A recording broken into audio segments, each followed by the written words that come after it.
Hi, I'm Ken Eastwood, and I'm delighted to be here getting ready to talk to these employees from across the City of London who have taken some time out of their day in order to talk to us about their mission to be at your service, a respected and inspired public service partner, building a better city for all. You know, London is an amazing place to be right now, and we have a vision to be a leader in commerce, culture, and innovation, our region's connection to the world.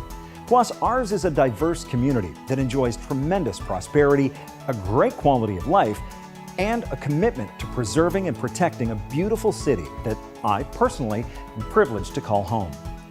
Working together towards realizing that vision, frontline employees, managers, residents, and many other groups gathered these ideas into a focused, clear strategic plan, and Council approved that plan built around 4 areas of focus: strengthening our community, building a sustainable city, growing our economy, and leading in public service. Our 4-year strategic plan is firmly rooted in the values of individual responsibility, collective accountability, collaboration, and innovation.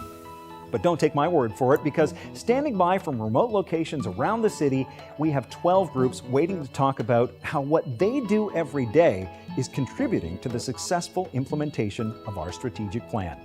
We'll hear from them in just a moment, but first, I've got a few questions about the big picture of the strategic plan. And who better to answer those questions than City Manager Martin Hayward. Martin, what exactly does a strategic plan do? A strategic plan helps us as a community get what we want this community to look like. So we put services in place, we build infrastructure, and we really create a community that we want to live in. And it's not just about the hard services, but it's also about some of the soft services that we provide.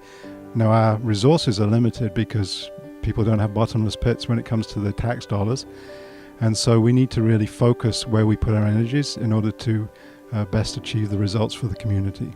Okay, so how did the strategic plan get up and running? And who was involved in bringing the plan together?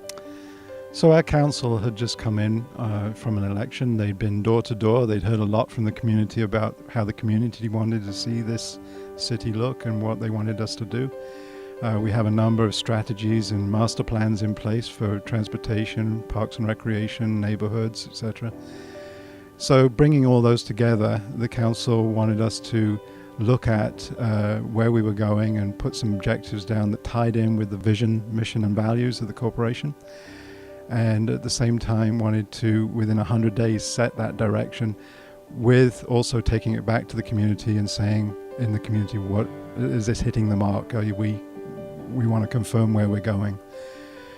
Then we moved on from there to looking at the budget. And through the strategic plan that the council had approved, there were basically 4 areas of focus that we needed to look at, involving all aspects of the city. And so we took the budget and we tied the budget over 4 years into that strategic plan to say this is what we're going to be delivering for this term of council. So it really focused the resources, focused the efforts, set the expectations, and said this is what we're going to do, and we're going to achieve community what you asked us to achieve, and council basically endorsed all that process. So how will you know if this plan is working? Well, we have periodic checkbacks with council. We give progress reports semi-annually in May and in November. And basically we report back on every single objective, where it is. Is it on track? Is it behind schedule? Why is it behind schedule if it is behind schedule? What do we need to do to get it back on schedule? So there are a number of efforts that we put in place that council and the community know, because it's a very public process. In addition to that, we have a dashboard available on our website at london.ca, and that dashboard really speaks to every one of those objectives as well, and is a constant living reminder of where we are against our objectives that have been set for council. In addition to that, we have periodic reports to council on the budget, and in that budget document we talk to some of the projects that have been approved through the multi-year budget process and what the status of those is. So there's a number of ways we actually report back to council and to the community. Martin, where can we learn more? So you can go to our website at london.ca. You can search for strategic planning. You can look at a dashboard which is on there as well, and you can also search for a number of the reports back that I mentioned earlier. You can also get involved. Just contact someone at the city if there's a particular objective that appeals to you, and see how you can get involved, either through volunteering or participating in a committee. Wonderful. Thanks, Martin. Now, before we let you go, just one last question. Working for the city must be very fulfilling for you, but what aspect of your job do you appreciate the most? Well, I think it's actually looking at and seeing our employees deliver on the objectives of council. Moving forward, it doesn't make a hoot of difference what we've got written on paper if our employees are not there delivering the good service that we have and the excellent quality of product that we deliver to this community. Then really it's meaningless. It's just words on paper.